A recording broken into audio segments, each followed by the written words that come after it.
வணக்கம் நண்பர்களே, நான் உங்கள் பாரத். இந்த வீடியோவில் சொல் என்றால் என்ன, சொல்லின் வேறு பெயர்கள் என்னென்ன, அவற்றின் வகைகள் என்னென்ன பார்க்கலாம். ஒரு எழுத்து தனித்து நின்றோ பிற எழுத்துக்களோடு சேர்ந்து நின்றோ பொருள் தருமாயின் அது சொல் எனப்படும். அதாவது ஒரு எழுத்து தனியாகவோ பிற எழுத்துக்களோடு சேர்ந்தோ பொருள் தந்துச்சுன்னா அது சொல் எனப்படும்.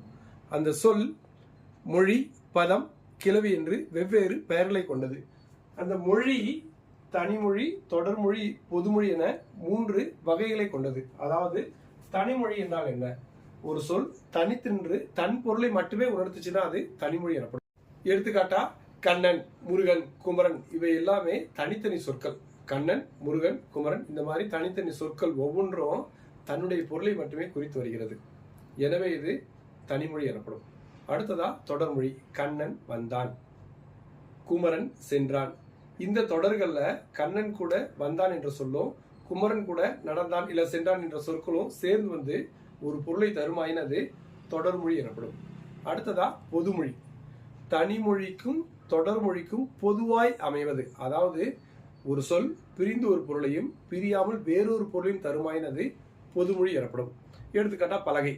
பலகை என்ற சொல் மரப்பலகை குறிக்குது. அந்த சொல்லே பல கூட்டல் கை என பிரிந்து பலரது கைகள் என்ற பொருளை தருகிறது. அந்தமான், அந்த இடத்துல போற ஒரு மான் என்ற பொருளையும் அந்தமான் என்ற ஒரு தீவையும், அதாவது பிரிந்த ஒரு பொருளையும் பிரியாமல் வேறொரு பொருளையும் தருவதனால் இது பொதுமொழி என்று கூறுகிறோம். அடுத்ததா பதம். பதம் பகுபதம், பகாபதம் என 2ஆக வகைப்படுத்தப்படுகிறது.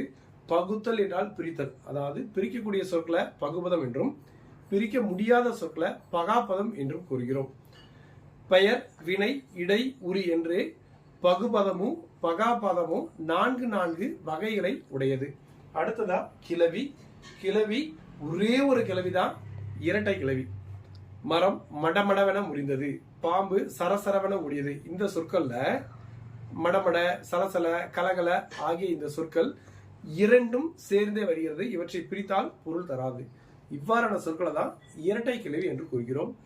சப்ஸ்கிரைப் பண்ண மறந்துடாதீங்க. நன்றி. வணக்கம் நண்பர்களே, நான் உங்கள் பாரத். இந்த வீடியோவில் சொல் என்றால் என்ன, சொல்லின் வேறு பெயர்கள் என்னென்ன, அவற்றின் வகைகள் என்னென்ன பார்க்கலாம். ஒரு எழுத்து தனித்து நின்றோ பிற எழுத்துக்களோடு சேர்ந்து நின்றோ பொருள் தருமாயின் அது சொல் எனப்படும். அதாவது ஒரு எழுத்து தனியாகவோ பிற எழுத்துக்களோடு சேர்ந்தோ பொருள் தந்துச்சுன்னா அது சொல் எனப்படும். அந்த சொல் மொழி, பதம், கிளவி என்று வெவ்வேறு பெயர்களை